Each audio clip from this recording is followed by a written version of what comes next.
we are indeed living in times of Efectivamente, estamos viviendo en tiempos de incertidumbre.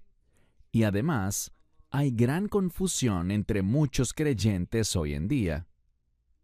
La gente se pregunta, ¿cuál es el significado de lo que está pasando en Israel? ¿Tiene un significado profético? ¿Es un evento de los tiempos finales? ¿Dónde estamos en el calendario profético de Dios? Y en este primer estudio, me gustaría darles un orden de los eventos. Veremos cuáles son los principales eventos que van a suceder en los últimos días. ¿Cómo sabremos que hemos llegado a los últimos días? ¿Y qué deberíamos hacer para prepararnos para estas cosas? Debido a este conflicto en Israel, ahora muchas personas han abierto sus Biblias y han buscado Gaza para ver qué dice la palabra de Dios al respecto. Y esta noche me gustaría comenzar hablando del libro de Sofonías. Si asistieron a nuestra conferencia en Orlando el año pasado, recordarán que estudiamos todo el libro de Sofonías y vimos el mismo pasaje del que me gustaría hablarles hoy. Se trata de Sofonías, capítulo 2, y el versículo importante es el versículo 4, porque allí es donde se menciona Gaza. Y si regresan y escuchan ese mensaje del año pasado, verán que les compartí que esta profecía en su mayor parte ya se ha cumplido. Cuando miramos a Gaza, o Ascalón, Ashdod, Gat o Ecrón, estas son 5 ciudades filisteas. Los filisteos eran un poderoso enemigo de Israel. Se oponían al rey David y querían frustrar los propósitos de Dios para esa tierra y para su pueblo. Pero vemos que en el segundo capítulo, Dios está diciendo algo, y es que Él ha derrotado a estos lugares. Y hoy, cuando los miramos, encontramos que 4 de esos 5 lugares están bajo el control de Israel y tienen habitantes judíos. Y lo que debemos extraer de esto es lo siguiente. Cuando miramos más adelante, en el libro de Sofonías, al llegar al último capítulo, en el verso 14, se habla de Sión. Y Sión es una palabra de reino. Y por lo tanto, la gente ha entendido mal todo este pasaje y ha dicho que se trata de los últimos días. No es así. Lo que está haciendo Sofonías es esto. Él le está dando aliento al pueblo. Él les está diciendo que de la misma manera que en el pasado Dios derrotó a los filisteos, y estas ciudades, que alguna vez fueron ciudades enemigas, ahora están bajo el liderazgo de ellos, Dios está prometiendo que en los últimos días, Él nos recordará su fidelidad al darnos la victoria, así como Él le dio la victoria a Israel en el pasado. Permítanme darles otro ejemplo de lo que hace la palabra de Dios. Esta vez, veamos el libro de Apocalipsis, capítulo 20. Como saben, el capítulo 20 tiene que ver con el reino milenial. Y en el verso 7 vemos algo, que el reino milenial ha llegado a su fin y es necesario, dice la palabra de Dios, que Satanás sea liberado de su prisión. Así que él saldrá y hará lo que el enemigo siempre hace, engañar. Y es interesante, porque allí dice que él saldrá a las 4 esquinas, es decir, en 4 direcciones, norte, sur, este y oeste, con el fin de engañar. Piensen en eso por un momento. Ha habido 1000 años de un reinado justo. El Mesías se ha sentado en el trono desde la ciudad santa de Jerusalén, y él hizo que se estableciera un reino de rectitud y justicia. Y cuando ha habido pecado, ese pecado ha sido castigado, y cuando las personas buscan perdón, recuerdan el sacrificio del Mesías, esa cruz que él llevó para que la gente pudiera experimentar el perdón y la gracia de Dios. Y luego dice que este enemigo saldrá para engañar, y habrá una multitud que no puede ser contada. Y luego se menciona a Gog y Magog. Ahora, ¿por qué razón? Sabemos bíblicamente que esa batalla de la que se habla en Ezequiel capítulos 38 y 39 ocurre antes del reino milenial. Entonces, ¿por qué se menciona a Gog y Magog después del reino milenial? Es para ese mismo propósito. De la misma manera que Dios fue victorioso sobre los enemigos que vinieron contra Israel, Gog y Magog, ese término es traído a un nuevo contexto, pero con el mismo propósito, para informarnos de una victoria futura.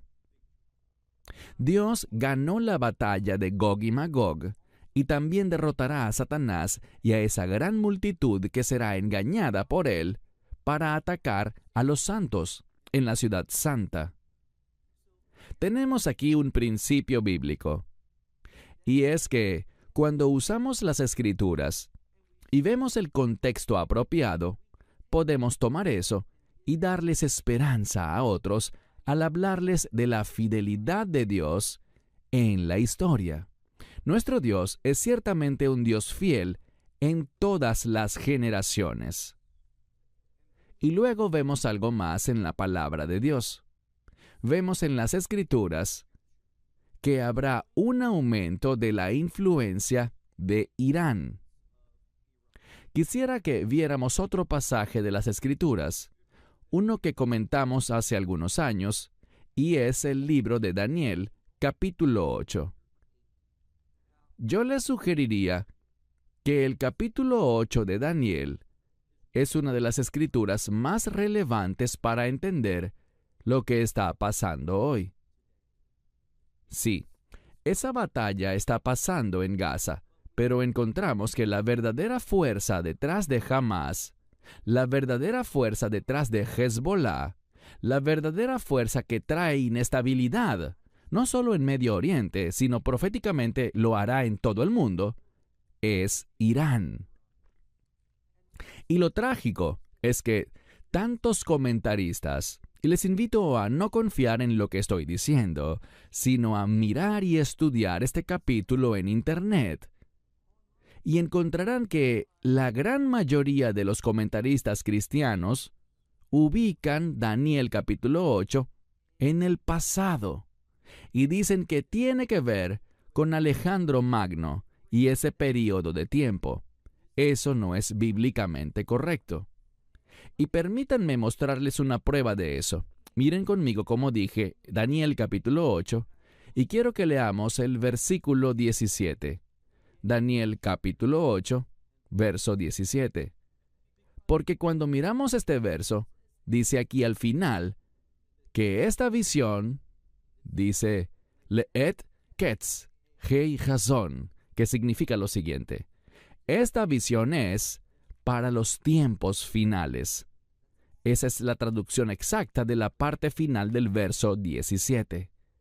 Y luego, cuando leemos el verso 19, nos dice que esta profecía en Daniel capítulo 8, que trata sobre dos imperios, y hablaremos de eso en un momento, noten lo que dice en el verso 19.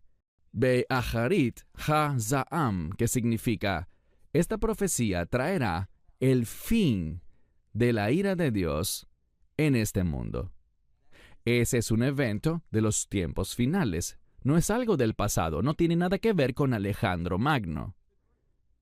Y luego, si miramos al final del verso 19, dice, Ki le moed. Y muchos de ustedes conocen esta palabra, moed. Tiene que ver con un tiempo designado. Así que dice, para el tiempo designado, y luego noten que el verso termina con la palabra ketz, que significa fin en hebreo. Es decir, que esta profecía es para el tiempo designado del fin. Así que 3 veces Daniel nos dice, en los versos 17 y 19, que este capítulo es para los tiempos finales, Pero con tanta frecuencia vemos que los comentaristas, tanto judíos como cristianos, lo ubican en el pasado. No deberían.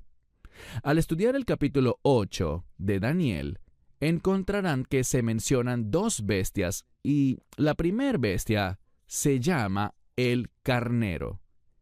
Y no tenemos que especular sobre quién es el carnero, porque si buscamos en la palabra de Dios, en Daniel capítulo 8, versículo 20, se nos dice: el carnero que has visto, que tiene cuernos,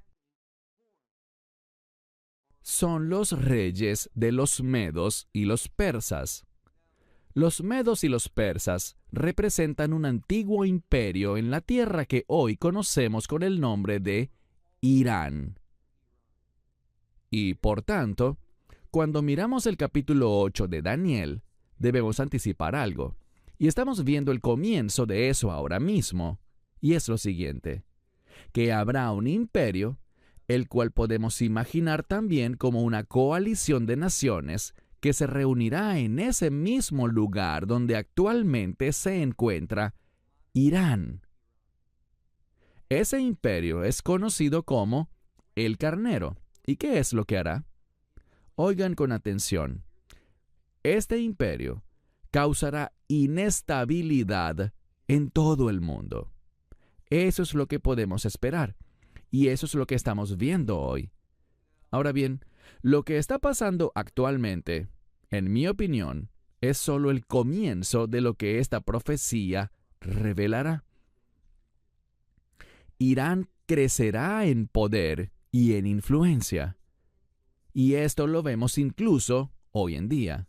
Vemos que Irán tiene una gran influencia en el Líbano, en Siria y en Yemen, entre otros países. Muchos de ustedes saben que grupos aliados de Irán ubicados en Yemen han disparado cohetes hacia Israel en estos últimos días. E Irán es una influencia desestabilizadora. Eso es lo que nos dice la Escritura. Así que podemos anticipar que Irán se convertirá en una fuente mayor de inestabilidad en el mundo. Y recuerden esa palabra, inestabilidad. Cuando Daniel recibió esta profecía, también vio otra bestia, es decir, otro imperio. Y ese imperio es el macho cabrío.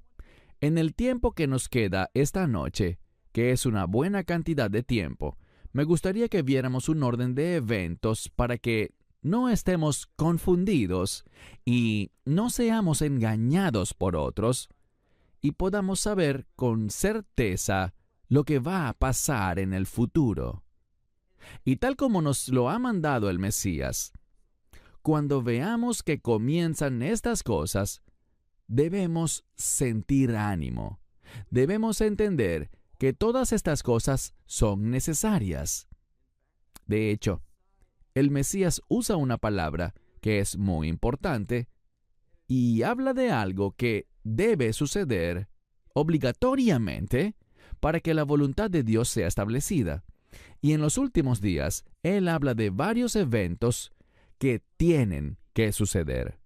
Y por eso no debemos tener miedo, no debemos confundirnos, no debemos permitir que estas cosas nos alejen de lo que Dios quiere que seamos y lo que Él quiere que hagamos. Entonces, ¿dónde estamos hoy en el calendario profético? Estamos en Daniel, capítulo 8, en el que Irán está creciendo en influencia y se convertirá en una gran fuente de miedo y desesperanza.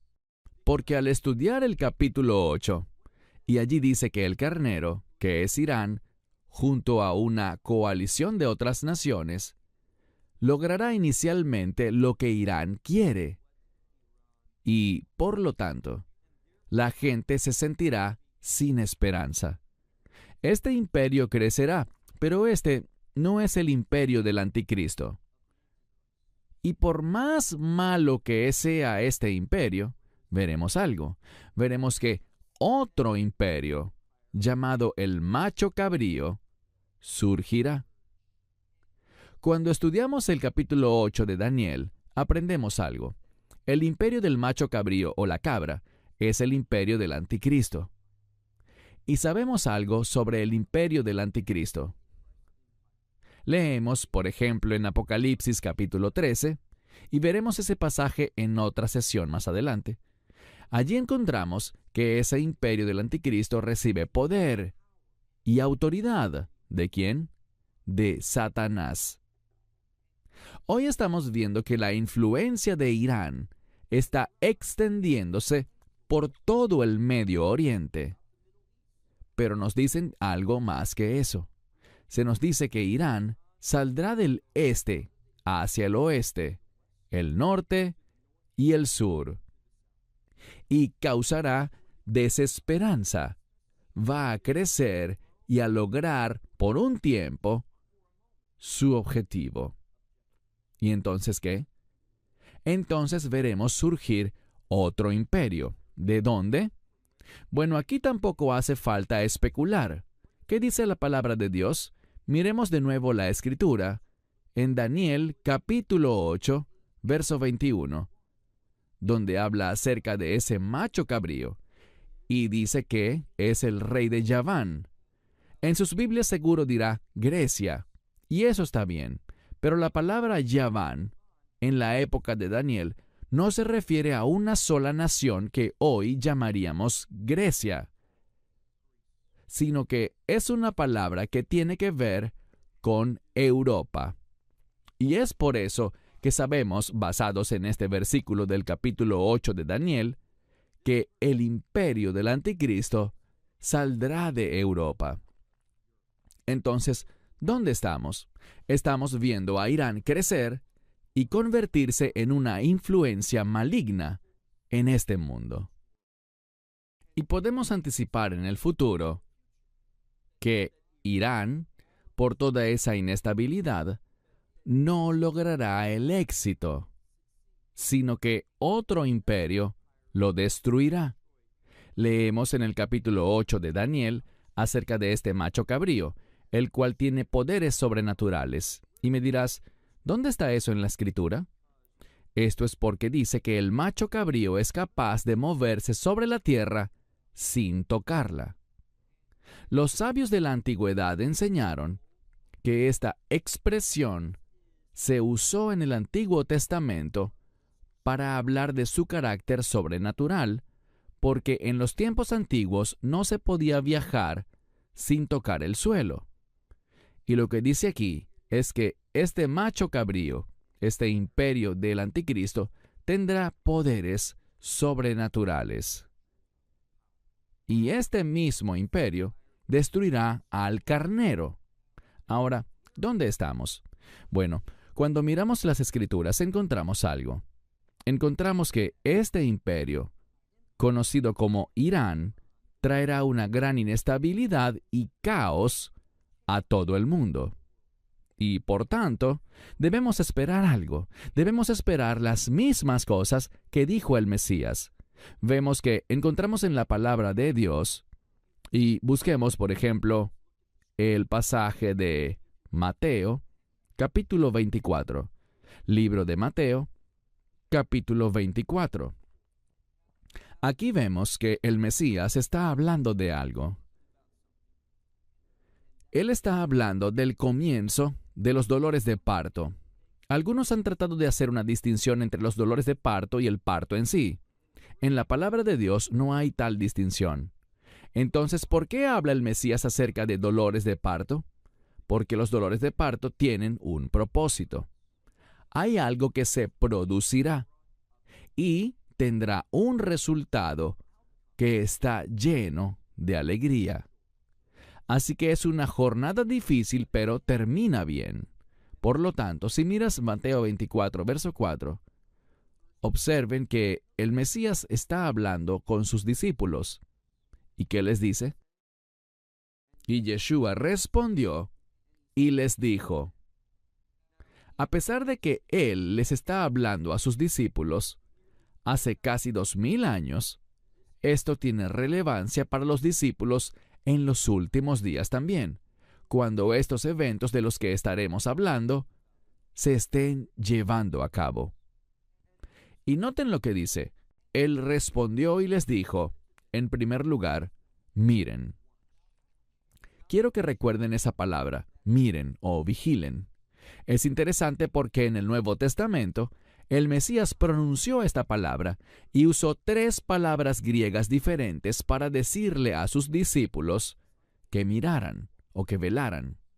Así que se supone que deberíamos estar velando. Eso es tan importante. ¿Y qué se supone que deberíamos estar observando o mirando o vigilando? Bueno, recuerden lo que dice. Él dice, cuando vean que comienzan estas cosas, así que debemos estar mirando los eventos. Quiero hacer una pausa para decirles esto. En la siguiente sesión que daremos, vamos a examinar una doctrina que es muy importante para algunos y que se conoce como la doctrina de la inminencia. ¿Y qué significa eso? Bueno, hablaremos muy en detalle en la siguiente sesión, pero según la doctrina de la inminencia, el rapto puede suceder en cualquier momento y no hay eventos que deban suceder antes del rapto o del arrebatamiento. Puede haber eventos que sucedan antes, pero no tiene obligatoriamente que ser así. Déjenme decirles que no acepto la doctrina de la inminencia, pues no veo en qué se sustenta. Así que en la siguiente sesión veremos los principales versículos que, según ellos, sirven de apoyo a esta doctrina. Creo que cuando los veamos, descubriremos que no es así. Encontraremos que no es, en modo alguno, una verdad bíblica, pero dejaremos eso para después. Cuando vemos las Escrituras, el Mesías nos manda, usando 3 palabras griegas diferentes, a mirar o vigilar. La primera es una palabra que significa mantente observando, presta atención, mantente alerta. Él dice, miren, que nadie les engañe, porque muchos vendrán en mi nombre. Imaginen eso. Los que van a engañar son los que vienen en el nombre del Mesías. Y no solo vienen en su nombre, sino que hay más. También dicen que yo soy, es decir, que Yeshua es el Mesías. Ellos vienen en su nombre y están de acuerdo en que Yeshua es el Mesías. Y eso es cierto. Él es el Mesías. Todos lo sabemos. Pero entiendan que el engaño vendrá de dentro del cuerpo de creyentes. Y eso lo veo reflejado hoy, porque en lugar de estudiar para mostrarse aprobados, en lugar de apoyarse no en su propio entendimiento, sino en la palabra de Dios, lo que escucho tan a menudo es que las personas simplemente repiten lo que escuchan, lo que les enseñan, y no lo comprueban.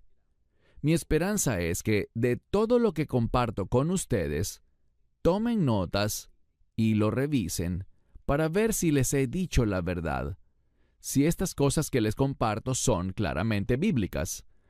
Así que, el Mesías dice, sigamos con la lectura en este pasaje.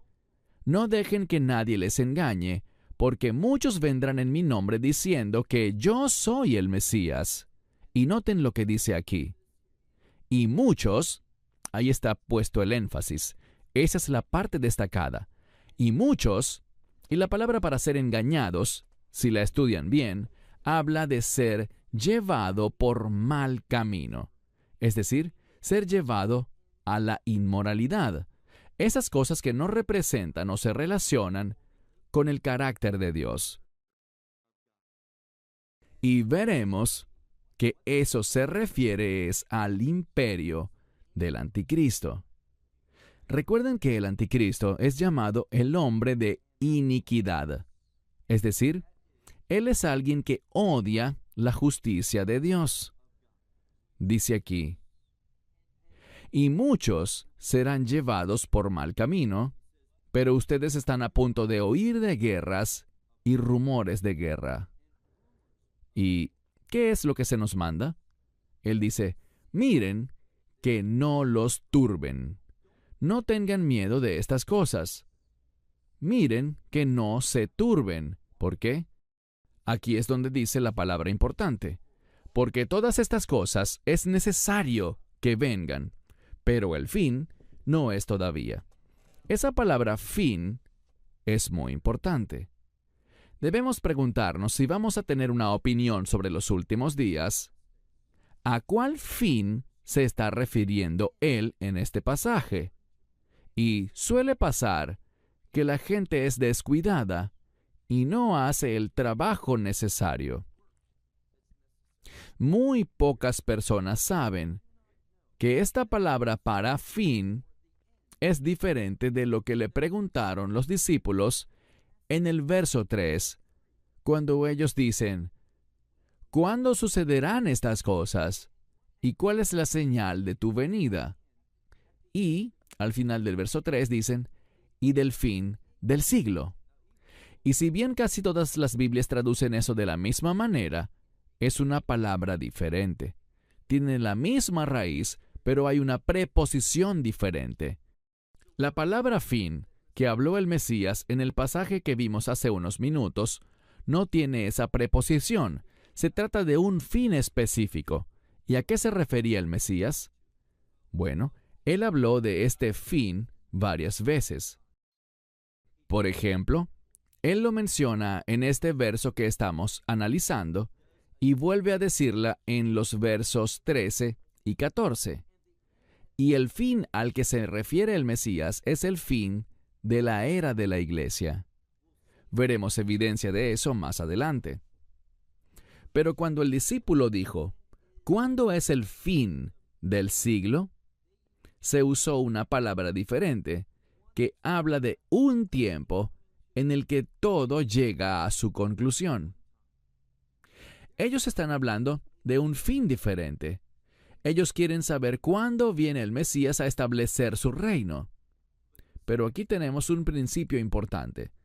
El Mesías les habló a sus discípulos y lo que él reveló tenía que ver con ellos. Y por cierto, Juan, en el libro de Apocalipsis, habla principalmente a los creyentes, a los discípulos de los tiempos finales. Él no les habla principalmente a los que algunos llaman los santos de la tribulación. De hecho, yo sugeriría que no existirán, como enseñan algunos, santos de la tribulación. Y como dije, hablaremos más de eso en la siguiente sesión. Solo quiero decirles que debemos ser muy cuidadosos con la terminología que usamos y asegurarnos de que sea una terminología bíblica. Así que él les dice, porque estas cosas deben suceder, pero el fin no es todavía. Porque las naciones, y esto significa que un grupo étnico se levantará contra otro grupo étnico, reino contra reino, o país contra país, y habrá, dice aquí, hambrunas, y si tienen una buena traducción, dirá que también habrá pestilencias. La mayoría de las Biblias actuales no usan el Textus Receptus, y la razón por la que en algunas Biblias no está la palabra pestilencia en este verso es porque la palabra hambruna es la palabra limoi, y la palabra pestilencia es loimoi. Y debido al gran parecido entre estas dos palabras, en algunos manuscritos dejaron fuera una de ellas. Y tristemente, muchas de las Biblias de hoy se basan en un manuscrito griego que enfatiza las diferencias que aparecen en versiones inferiores del Nuevo Testamento griego. Cuando leemos el Textus Receptus, dice aquí, porque habrá hambrunas, habrá pestilencia, habrá terremotos en varios lugares. Y luego dice, todas estas cosas son apenas el principio de los dolores de parto. Pasemos ahora al verso 9. En el verso 9, y noten que es una continuación, dice en el verso 9, entonces ellos los entregarán a ustedes. ¿A quién le habla? A los discípulos. ¿Qué discípulos? Creyentes. Él dice, entonces ellos los entregarán, y la palabra en griego es telipsis, está en acusativo, telipsin, y significa tribulación. Así que el Mesías está diciendo algo, que los creyentes serán perseguidos. Y yo les diría lo siguiente, en el porvenir, y hablaremos exactamente de cuándo será, llegará la peor de las persecuciones primero para los creyentes. Pero volvamos a la cronología de estos eventos. Comienza con el surgimiento del imperio iraní, que se convierte en una fuente de problemas e inestabilidad. Y vemos que el Mesías habló de dolores de parto. Y lo que quiero compartirles es que estos dolores de parto de los que él habla vendrán antes, oigan esto, son antes de la semana 70 de Daniel. ¿Por qué es eso? Porque veremos evidencia bíblica de que cuando el imperio del anticristo entre en escena y derrote al carnero, él traerá un tiempo de estabilidad. Y hablaremos de por qué es así más adelante. Él va a traer estabilidad, pero esa estabilidad estará enraizada en la injusticia, enraizada en esas cosas que son extremadamente desagradables para Dios. Y como dije, necesitamos un panorama correcto de estos eventos. Lo primero que pasa antes de la semana 70 de Daniel, y hablaremos más en un mensaje posterior sobre la semana 70 de Daniel. Sabemos que en el capítulo 9 del libro de Daniel hay una profecía sobre 70 semanas. Si nos fijamos en el capítulo 9, él no habla de días, lo que se enfatiza son años. Así que no estamos hablando de semanas de 7 días, sino que hablamos de una semana profética. Y por cierto, si habláramos de días, el término para semana sería Shavuot, pero si hablamos de una semana profética de 7 años, se usa una palabra diferente, Shevuim. Son palabras diferentes porque se refieren a dos tipos diferentes de semanas. Así que hay un periodo de 7 años finales. Y ahora estamos hablando de cosas que pasan antes de la semana 70 de Daniel, antes de esos 7 años finales. ¿Y qué viene antes? Bíblicamente, Irán. Irán será derrotado, pero debido a Irán, veremos inestabilidad a nivel mundial que se producirá no solo por culpa de Irán, junto a la coalición de naciones que estarán apoyándole, sino por otras guerras, por problemas étnicos, conflictos tribales, terremotos, hambrunas y pestilencias. Pero al final, ¿qué podemos esperar? Podemos esperar que el imperio del anticristo traiga consigo un tiempo de estabilidad, una falsa estabilidad. ¿Y qué es lo que el anticristo querrá hacer? Bueno, él querrá cortejar a Israel y atraerlos hacia sí. Es decir, él está en contra de los propósitos de Dios, y él sabe algo que gran parte de la iglesia ignora, y es lo siguiente. Gran parte de la iglesia cree que Dios ha terminado con Israel, que Él ha reemplazado a Israel, y que se perdió el significado de esa tierra o del pueblo judío. Esa es una falsa doctrina. Hay tantos lugares en las Escrituras que deberían hacernos saber, como Pablo señala, y hablaremos más de eso en una sesión posterior. Debemos ser como Pablo y anticipar una futura restauración del pueblo judío a Dios a través de la fe en el Mesías. Eso va a suceder, y sucederá de una manera poderosa en los tiempos finales. Y debemos darnos cuenta de que el anticristo tendrá un compromiso con Jerusalén. Él querrá que se construya un templo y querrá sacrificios y ofrendas en ese templo, mientras trata de demostrar que Él es principalmente el Salvador judío, y en segundo lugar, Él se mostrará falsamente como el Dios de Israel. Y mientras Él trae estabilidad, y lo hará, esto comenzará en la semana 70 de Daniel, estos 7 años finales. Él traerá estabilidad en todo el mundo. Él traerá prosperidad a todo el mundo. Y la gente estará complacida con su liderazgo.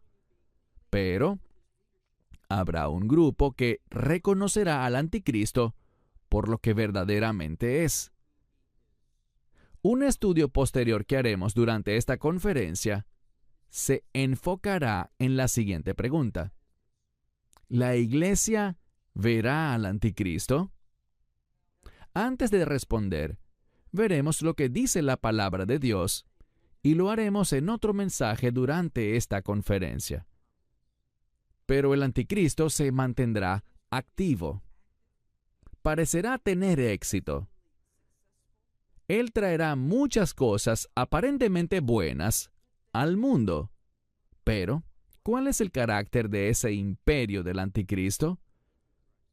Bueno, él es llamado el hombre de iniquidad. Y sabemos algo más, que su imperio tendrá un carácter blasfemo. Lean lo que dice la Escritura acerca del imperio del anticristo en Apocalipsis capítulo 13. Y debido a ese carácter de injusticia, a causa de esa iniquidad que él producirá por ser ese hombre de iniquidad, los creyentes serán quienes hablarán en contra de él, se levantarán en su contra. Y es por eso que dice en Mateo 24, verso 9, por eso dice que ellos los entregarán a tribulación y los matarán, y serán odiados por todas las naciones. ¿Por qué? Por causa de mi nombre. Y luego dice que habrá muchos que tropezarán. Lo que la Escritura está diciendo es que habrá muchos que a causa de esta persecución, a causa de esta adversidad que los creyentes enfrentarán por la injusticia del anticristo, que debido a eso muchos van a tropezar. Debemos orar ahora para que no nos pase eso, para que permanezcamos fieles y nos volvamos a Él y confiemos en el Espíritu Santo para que nos dé la fortaleza para superar todas esas situaciones. Ahora, quiero que veamos otro pasaje de las Escrituras que está en el libro de Apocalipsis, capítulo 6.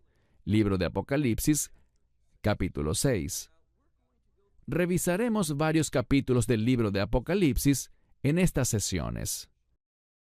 Y veremos que estos le dan claridad al lector. En Apocalipsis capítulo 6, vemos que se habla de unos sellos.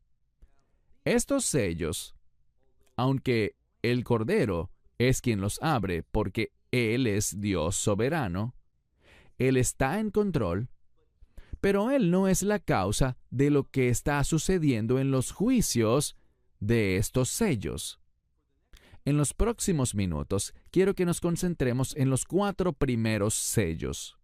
Apocalipsis capítulo 6, lean conmigo el verso 1. Juan hablando dice, él está en el cielo cuando tuvo estas visiones y dice, y miré, y cuando el Cordero abrió uno de los sellos, oí a uno de los 4 seres vivientes, estos 4 seres vivientes están en el cielo, diciendo con voz de trueno. ¿Qué dijo este ser viviente? ven a ver. Él dice, y miré, y he aquí un caballo blanco. Este caballo blanco tenía a alguien montado sobre él, al cual le fue dado un arco. Esto representa un arma. Así que debemos esperar que venga alguien que tendrá un arma y que usará esa arma. Y además tendrá cierto poder porque le fue dada también una corona. ¿Y qué hace? Él sale con esta autoridad y esta arma y sale a conquistar y logrará conquistar. Esa es una expresión en griego que significa que tendrá éxito. Así que vemos que hay alguien que saldrá y tendrá éxito conquistando otras naciones. ¿Y qué va a hacer? Bueno, miremos el verso 3. Y cuando abrió el segundo sello, oí al segundo ser viviente que decía otra vez, ven y mira. Y salió otro caballo, pero este caballo era rojo, y al que montaba sobre él le fue dado poder para quitar la paz de la tierra. Esto nos está diciendo que este jinete, y todos trabajan juntos, los 4 jinetes de los que hablaremos, todos tienen un propósito común. Y vemos que él viene a conquistar. Él viene a quitar la paz de la tierra. Y noten algo más. Para que se maten unos a otros. Y le fue dada, recuerden esto, le fue dada una gran espada. Eso será muy importante. Verso 5. El tercer jinete. Y cuando abrió el tercer sello, oí al tercer ser viviente que decía, ven y mira. Y miré, y he aquí un caballo negro. Y el que lo montaba tenía una balanza en su mano. Y oí una voz en medio de los seres vivientes. Estos 4 seres vivientes. ¿Y qué dijo? Bueno, aquí tenemos una palabra que habla de una medida que es como 1 kilo de una sustancia seca. Así que no es mucho. Y dice que esta medida de trigo cuesta 1 denario. 1 denario, como muchos saben, es el salario de 1 día de trabajo. Así que el precio de los alimentos se ha disparado. Una medida de trigo que solo alcanza para hacer una hogaza de pan, te cuesta todo 1 día de trabajo. Luego dice, 3 medidas de cebada por 1 denario. Y fíjense cómo termina. El precio de la comida está subiendo. ¿Qué hace que suba el precio de la comida? Bueno, estos suben cuando hay hambruna, cuando hay terremotos y cuando hay pestilencias. Todo esto afecta negativamente a la economía y hace que los precios de la comida se disparen. Pero noten algo. Dice aquí, no dañes el aceite. Eso podría relacionarse con la unción o al vino, y el vino suele representar en la Escritura la alegría. Así que en medio de esto, la unción no resultará dañada, ni nuestra alegría, nuestro gozo se basará en estas cosas materiales.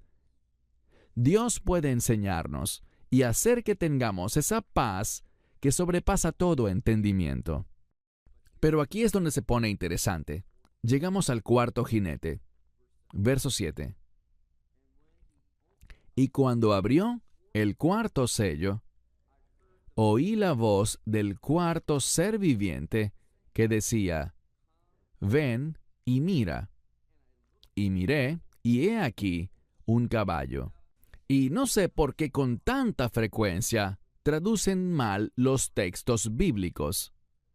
Y sé que muchos me han escuchado decir esto antes, pero si hacen un buen estudio de esta palabra, encontrarán que es una palabra que representa una sustancia que hace que las plantas sean de color verde. Y por tanto, debemos verlo como un caballo verde, no pálido, ni manchado, ni moteado, sino simplemente verde. Y en Jeremías capítulo 30, verso 7, aprendemos que habrá un tiempo de angustia. Y si nos fijamos en el verso anterior, el verso 6, veremos a hombres que tienen dolor como si fuesen a dar a luz.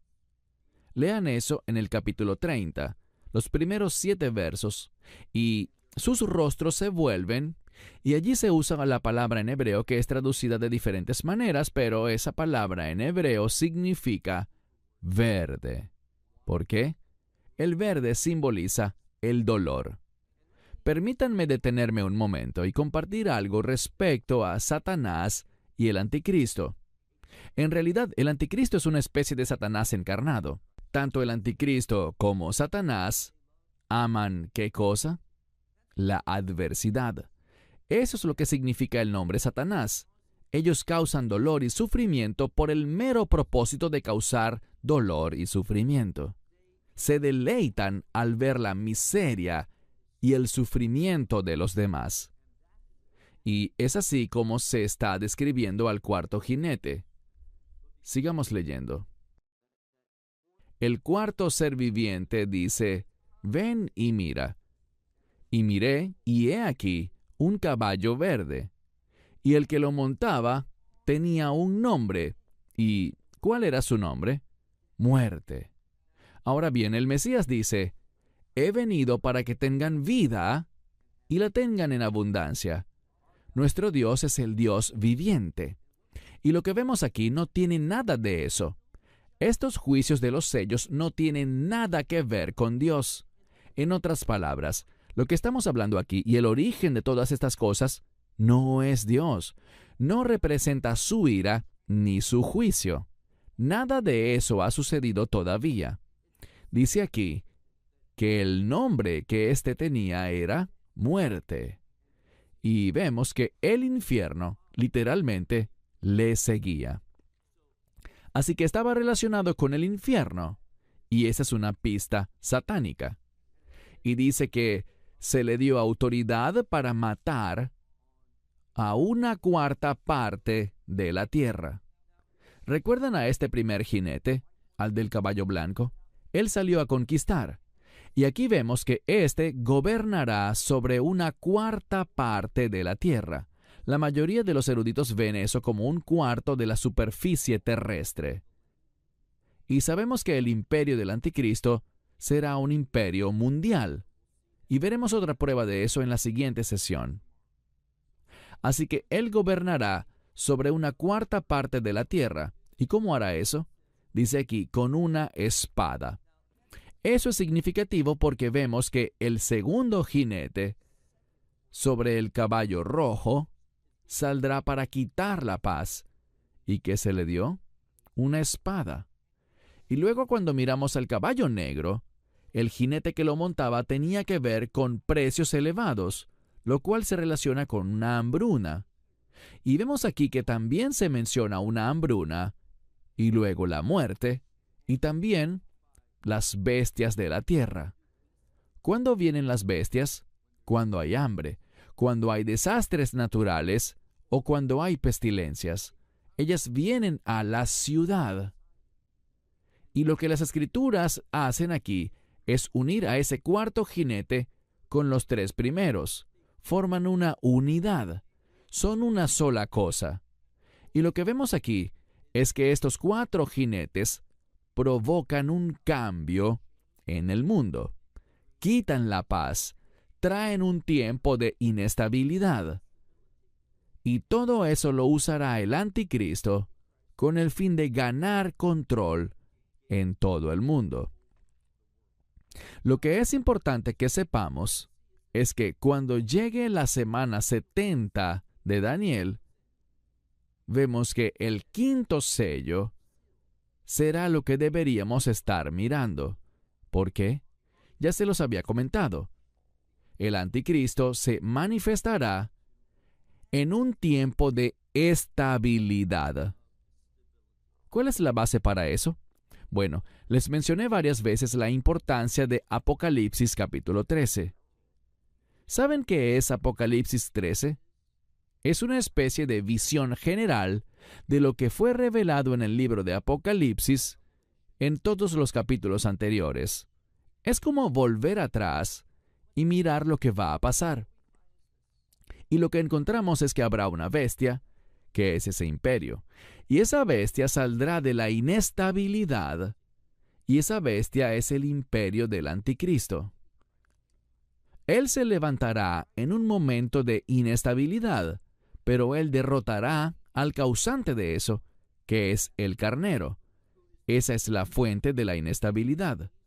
Él producirá y usará todo eso para establecer su imperio. Y luego encontramos más adelante, en el libro de Apocalipsis capítulo 13, que hay otra bestia, pero esa bestia, aunque es malvada, parece un cordero. Y descubrimos que esa segunda bestia, que no viene del mar, porque el mar representa la inestabilidad. El mar es turbulento, se mueve todo el tiempo. Así que el imperio del anticristo surge de la inestabilidad. Él va a asegurar las cosas, hacer las cosas estables. Y luego, ¿qué pasará? Solo después de eso se manifestará el anticristo, porque cuando miras Apocalipsis 13, esa segunda bestia, que es ciertamente el anticristo, surge ya no del mar, sino de la tierra, de tiempos estables. Y él provocará un cambio espiritual. Hablaremos de eso más adelante. Pero recapitulemos el panorama. Vemos que Irán se levantará y producirá inestabilidad. El macho cabrío, que es el imperio del anticristo, lo derribará y traerá un tiempo de estabilidad. Pero el imperio del anticristo es de carácter blasfemo. Y por lo tanto, los creyentes verdaderos hablarán y se levantarán en su contra. ¿Y qué pasará con nosotros al defender la justicia y la verdad cuando querramos hacer cumplir el carácter de Dios? Eso es lo que debemos querer, el carácter de Dios, que es santo, justo, bueno. Esas cosas serán castigadas por el anticristo. Y es por eso que vimos en Mateo, capítulo 24, versículo 9, que seremos entregados a tribulación. Y entonces, si nos vamos al quinto sello, el quinto sello es acerca de los creyentes. ¿Qué dice la Escritura sobre ellos? Bueno, vamos a leerlo con atención. Mira conmigo el capítulo 6 del libro de Apocalipsis. Apocalipsis capítulo 6. Mira el quinto sello y lo que se dice allí. ¿Qué pasará? Dice: cuando abrió el quinto sello, vi debajo del altar las almas de los que habían sido muertos. ¿Y por qué los mataron? Por la palabra de Dios y el testimonio que ellos tenían. Así que habrá esa misma persecución. Y la pregunta que tenemos que responder es: ¿esos que están siendo perseguidos y condenados a muerte basados en Mateo 24, verso 9, son santos de la tribulación, como se nos dice tan comúnmente? Bueno, vamos a examinar esa pregunta y ver si, de hecho, es de ellos que se está hablando o si estamos hablando de creyentes en un sentido general. Así que cuando comience la semana 70 de Daniel, esos últimos 7 años, veremos que los creyentes van a estar en oposición a la injusticia del imperio del anticristo y serán perseguidos, y muchos serán condenados a muerte. Ahora, quisiera señalar algo sobre estos últimos 7 años, la semana 70 de Daniel, que muchos llaman la tribulación, y veremos en otra sesión si en verdad es apropiado llamar a estos últimos 7 años la tribulación. ¿Qué quiere decir ese término? ¿Es un término bíblico? ¿Hay forma de sustentar bíblicamente tal designación? Por ahora, permítanme señalar que Cuando miramos la semana 70 de Daniel, esos últimos 7 años, encontramos que la Escritura repetidamente, y oigan bien esto, la Escritura divide consistentemente ese período en 2 mitades. A veces habla de 3 años y medio y otros 3 años y medio. Otras veces habla de 42 meses y 42 meses. En otras ocasiones habla de 1260 días y 1260 días. Pero la pregunta que deben hacerse es esta: ¿por qué se repite esa división en las Escrituras? Sobre todo en el Apocalipsis, en el que Juan siempre divide estos 7 años finales, la semana 70 de Daniel, en 2 períodos. La Biblia hace eso. ¿Por qué? ¿Cuál es el significado de eso? Bueno, quiero que vean algo más en las Escrituras. Vayamos ahora al libro de Apocalipsis. Lo mencioné varias veces. Capítulo 13. Quiero que vean algo muy importante. Y yo diría que, para el propósito de esta conferencia, y tener una visión y comprensión correctas de los tiempos finales, lo que les compartiré en este momento es de suma importancia. Apocalipsis capítulo 13. Lo que encontramos aquí es algo muy significativo. Capítulo 13, comenzando por el versículo 5, donde se habla del imperio del anticristo. ¿Qué dice? Verso 5. Y se le dio una boca a esa bestia, al imperio del anticristo. Se le dio una boca que hablaba grandes cosas. Ahora, estas grandes cosas no son cosas buenas, sino cosas audaces y también cosas que no le agradan a Dios. ¿Por qué? Porque Él también habla blasfemias. Y se le dio autoridad para continuar, ¿por cuánto tiempo? Por 42 meses. Esto es muy significativo porque aprendimos en la palabra de Dios que al imperio del anticristo se le permitirá funcionar durante 3 años y medio, hablando estas cosas audaces que son desagradables a Dios, llevando a cabo esta blasfemia, este imperio de injusticia. A él se le permitirá hacer eso. ¿Y saben cuál es una de las implicaciones de eso? No debemos pensar que toda la semana 70 de Daniel, los 7 años completos, corresponden a la ira de Dios. Por cierto, y tomen nota de esto, y si pueden demostrar que estoy mal, me encantaría que me corrigieran. Lo que puedo decirles es esto: no existe ningún respaldo bíblico, no hay manera de concluir, a partir de algún pasaje de la Escritura, que toda la semana 70 de Daniel corresponde a la ira de Dios.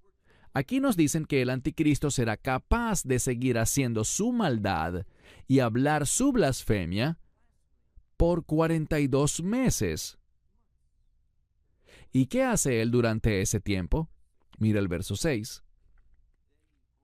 Entonces abrió su boca en blasfemia contra Dios para blasfemar su nombre, es decir, el carácter de Dios, la justicia de Dios. Su tabernáculo, el tabernáculo representa la presencia de Dios. Él odia la presencia de Dios.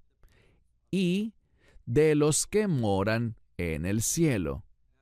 Ahora, tengan cuidado con algo. Si hacen un buen estudio del libro de Apocalipsis, encontrarán algo. Verán que en el libro de Apocalipsis hay 2 grupos de personas: los que moran en la tierra y los que moran en el cielo. Y no tiene nada que ver con el lugar donde se encuentren físicamente. Cuando Juan, en el libro de Apocalipsis, habla sobre los que moran en la tierra, se refiere a aquellos que pertenecen al mundo, que son ciudadanos de este mundo, de este imperio del anticristo. Mientras que los que moran en el cielo, como dije, no es porque estén allí físicamente, sino porque están comprometidos con su ciudadanía celestial. Son siervos de Dios y son creyentes en el Mesías, y están comprometidos con la verdad del reino. Así que Apocalipsis capítulo 13 es muy informativo y se vuelve aún más claro. Sigamos leyendo. Y él abrió su boca, la bestia, el imperio del anticristo, en blasfemias contra Dios, para blasfemar su nombre, su tabernáculo y los que moran en el cielo. Y se le concedió, noten eso, se le concedió hacer la guerra con los santos y vencerlos. Verán que muchos predicadores, cuando exponen su doctrina sobre los últimos días, no tratan con esto, y dicen, bueno, estos son los santos de la tribulación. No hay razón para pensar eso, y se los probaré. Esto es lo que les quiero compartir. Uno de los requisitos para enseñar la Biblia es estudiar la Biblia y entender cómo está conformada, conocer las pistas, la metodología para interpretarla correctamente. Se encontrarán con muchas personas que dicen que esos santos no son la iglesia, sino los que llegan a la fe después del rapto. Hablaremos de eso y veremos lo que la Biblia dice al respecto, pero quiero compartirles una cosa. Dice aquí, a él se le concedió hacer la guerra con los santos y vencerlos. Y se le dio autoridad. Este es el verso que habla de que el imperio del anticristo se extenderá por todo el mundo. Es un gobierno mundial. Pues dice, se le dio autoridad sobre cada tribu, lengua y nación. Y todos los que moran en la tierra, aquellos que le pertenecen a este mundo y no al reino de Dios, todos los que moran en la tierra lo adorarán, cuyos nombres no habían sido escritos en el libro de la vida del Cordero, que fue muerto desde el principio del mundo. Con aquellos que sus nombres están escritos en el libro de la vida del Cordero, la Biblia se refiere a la iglesia de una manera muy general. Y luego tenemos una pista. Miren ahora el versículo 9. En los capítulos 2 y 3 del libro de Apocalipsis, tenemos esos 7 mensajes a las 7 iglesias en Asia Menor. Y para cada iglesia vemos algo. Vemos que Juan escribió el mensaje, pero el mensaje para cada una de las congregaciones es del Mesías. Y le dice a cada una de estas iglesias, aquel que tenga oído, oiga lo que el Espíritu dice. ¿A quiénes? A las iglesias.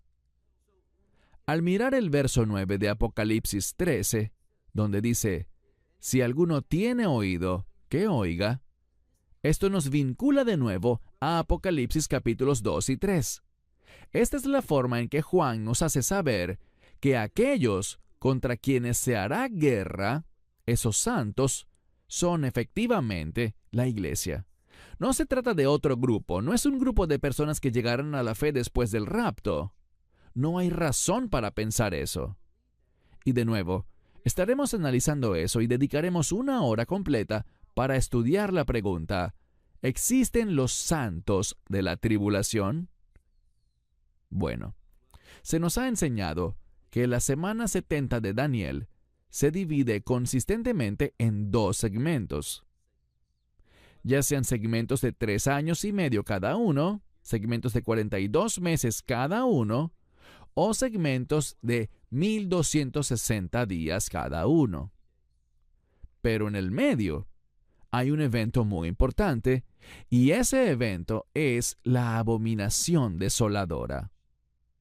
Y vemos que el Mesías la mencionó. Vemos que Daniel habló de ella. Y vemos que Pablo también lo hizo.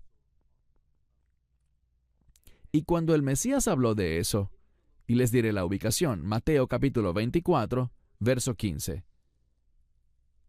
Él habló a sus discípulos y les dijo, cuando veáis la abominación desoladora de la que habló el profeta Daniel, que el lector, es decir, el estudiante, que el lector entienda. Y justo después de este evento, hay un cambio. A partir del verso siguiente, el verso 16, el contenido de lo que el Mesías está diciendo ya no es dirigido a los discípulos, sino a todos los que están en Judea. Y habla de un tiempo de sufrimiento, un tiempo de angustia. El peor tiempo de angustia, ¿para quién? Para Israel. ¿Y por qué el enfoque está en Israel? Porque en el verso anterior, y me refiero al verso 14 de Mateo 24, dice esto: y el evangelio de este reino debe ser proclamado a todas las naciones como testimonio, y entonces vendrá el fin. ¿Qué fin es este? Este es el fin de la era de la iglesia. Y él dice a la iglesia: cuando veáis la abominación desoladora de la que habló el profeta Daniel, que el lector entienda. ¿Qué debemos entender? Bueno, hallaremos la respuesta a esa pregunta en la siguiente sesión, cuando veamos lo que Pablo dice sobre ese evento llamado la abominación desoladora. Así que vemos algo. El evento ubicado en medio de esa semana 70 es la abominación desoladora. Y después de eso, vemos algo. Vemos que poco después de la abominación desoladora, la palabra de Dios dice dos cosas: que habrá 144,000 de las tribus de Israel, según Apocalipsis capítulo 7, que serán sellados. Y luego tenemos una imagen de un grupo de todos los idiomas, naciones, pueblos y tribus.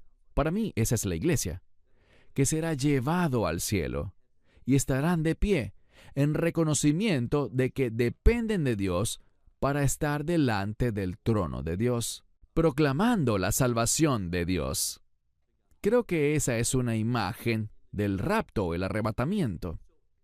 Y oigan esto: después de la abominación desoladora, un remanente de Israel será sellado, y entonces veremos el rapto. Nadie sabe el día ni la hora.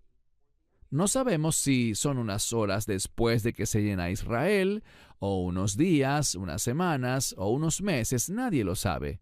Pero sí sabemos esto: que el rapto debe suceder, ¿cuándo? Antes de la ira de Dios. Y veremos que eso está respaldado 2 veces en el libro de Apocalipsis. ¿Qué está respaldado? Lo que Pablo nos enseña en 1 Tesalonicenses capítulo 5, verso 9, que dice: no estamos destinados para la ira. Los creyentes nunca experimentarán la ira de Dios. No estarán en este mundo cuando Dios derrame su ira. Esa es la promesa que tenemos. Y el error que comete mucha gente es creer que toda la semana 70 de Daniel, todos esos 7 años finales, son compuestos por la ira de Dios. Vimos que ese no es el caso, porque el anticristo tendrá autoridad para seguir adelante y hacer sus cosas blasfemas y perseguir a los creyentes durante la primera mitad, esos primeros 42 meses. Y entonces, ¿qué sabemos? Bueno, sabemos que después del rapto, entonces y solo entonces, Dios comenzará a derramar su ira, y esa ira llegará a su fin con la segunda venida del Mesías. Cuando el Mesías venga por segunda vez, Él dará el golpe final a este mundo y destruirá a los enemigos de Israel. Y cuando Él venga por segunda vez, sabemos por 1 Tesalonicenses capítulo 3, verso 13, que los creyentes estarán con Él, porque la Escritura promete que donde quiera que Él esté, nosotros estaremos para siempre. Y es solo después de su segunda venida que Él establecerá su reino. ¿Qué reino? El reino milenial, en el que Él gobernará durante 1000 años. Así que hemos visto lo siguiente. Si quieren saber los principales eventos, los hemos estudiado esta noche. Irán se levantará. Está ocurriendo ante nuestros ojos hoy. Irán será una fuente de inestabilidad, pero al final no logrará sus objetivos. El imperio del anticristo destruirá a Irán, y el anticristo utilizará la inestabilidad causada por Irán, causada por terremotos, también por hambrunas, pestilencias y otras guerras, y él producirá una falsa estabilidad y establecerá su reino. Y cuando lo haga, este imperio, este reino falso, lo hará al comienzo de la semana 70 de Daniel, donde habrá ese falso pacto hecho con muchos. Y durante la primera mitad de la semana 70 de Daniel, veremos que los creyentes, la iglesia, será perseguida. Y luego, a la mitad de esa semana, la abominación desoladora. Y después de la abominación desoladora, el sellado de Israel, el rapto de la iglesia. Y solo después del rapto de la iglesia, del cual, por cierto, ningún hombre sabe ni el día ni la hora, sucederá después del punto medio, pero no sabemos cuánto tiempo después. Luego del rapto, la ira de Dios será derramada a través de los juicios de las trompetas y los juicios de las copas. Y la ira de Dios llegará a su fin con la segunda venida del Mesías, quien vendrá y derrotará en su totalidad al imperio del anticristo y establecerá el reino milenial. Esto es lo que la Biblia revela que sucederá en los últimos días. Así que mi esperanza es que podamos disfrutar de un estudio que consta de 7 sesiones en esta conferencia de Orlando 2023, donde trataremos temas tales como ¿cuál es el período de la tribulación? ¿Qué pasará en los últimos días? ¿La iglesia verá el anticristo? ¿Es correcta la doctrina de la inminencia? ¿Y existen los santos de la tribulación? Luego concluiremos con una última sesión para dar un mensaje especial, instrucciones para los creyentes a la luz de los últimos días. ¿Qué necesitamos saber para ser hallados fieles? Ese es el propósito de esta conferencia, y mi esperanza es que al observar lo que está pasando en Israel, podamos ver que las cosas se están moviendo aceleradamente en este mundo. Están ocurriendo cambios, pero no seremos engañados. No nos dejaremos agobiar por las preocupaciones de este mundo. No dejaremos que nos desvíen de la verdad, sino que seremos personas que están comprometidas con la palabra de Dios y que demuestran el testimonio del Mesías en sus vidas de palabra y de obra. Ese es el propósito de nuestra conferencia. Con eso concluyo nuestro primer mensaje. Que Dios les bendiga. Shabbat Shalom. Esperamos.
Dios.